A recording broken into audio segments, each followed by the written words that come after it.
राघव 72 साल का और सुमन 68 की हो चुकी थी। उनके 2 बच्चे थे। अमन, बड़ा बेटा, शादीशुदा, अपने परिवार के साथ दूसरे शहर में रहता, और अनाया, छोटी बेटी, जो कभी कभी वीकेंड पर मिलने आ जाती थी। दोनों अपने पेरेंट्स को बहुत प्यार करते थे, पर अपनी जिंदगी की दौड़ भाग में उनका साथ पहले जैसा नहीं दे पाते थे। फिर भी सुमन और राघव कभी शिकायत नहीं करते। उनके पास एक दूसरे का सहारा था। सुबह की चाय, अब 3 लोगों के साथ। एक वीकेंड अनाया उनके घर आई। सुबह जब सुमन धीरे धीरे उठ रही थी, राघव ने हाथ पकड़कर उठाया। अनाया ने ये देखा और हंसी। पापा, आप अभी भी मम्मी को बेबी की तरह संभालते हो। राघव मुस्कुराकर बोला, बेबी नहीं, मेरी जिम्मेदारी है। अनाया ने दोनों को प्यार से देखकर चाय बनाई। आज उनकी सुबह की चाय 3 लोगों का परिवार मोमेंट बन गई। शाम की वॉक, पर इस बार साथ में बेटी। सुमन राघव का हाथ पकड़ के आराम से चल रही थी।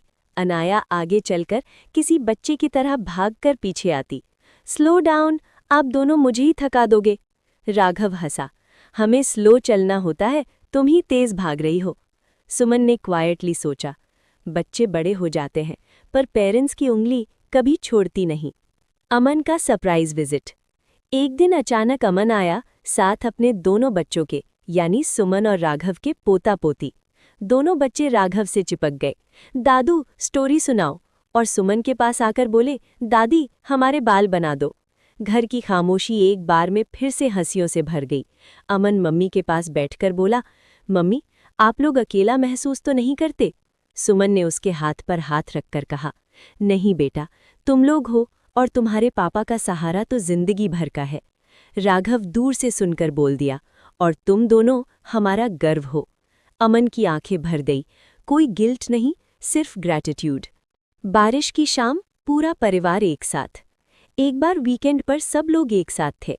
बाहर तेज बारिश हो रही थी। राघव की चाल थोड़ी स्लो हो गई। इस बार सुमन ने नहीं, बल्कि अमन ने उनका हाथ पकड़ लिया। पापा, संभल कर, अब हम भी आपका सहारा है। राघव की आंखें पिघल गईं। उसने सिर्फ इतना कहा, सहारा तभी पूरा होता है जब दोनों पीढ़ियां साथ हों। घर के अंदर सुमन अपनी पोती के बाल सुखाते हुए थी। अनाया उनके लिए सूप बना रही थी। अमन राघव को शॉल दे रहा था।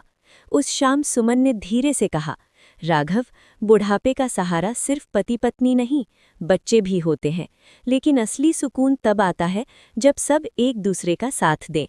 राघव ने उसका हाथ पकड़कर जवाब दिया, और मेरे लिए सबसे बड़ा सहारा तुम हो, और ये पूरा घर। बाहर बारिश हो रही थी, पर घर के अंदर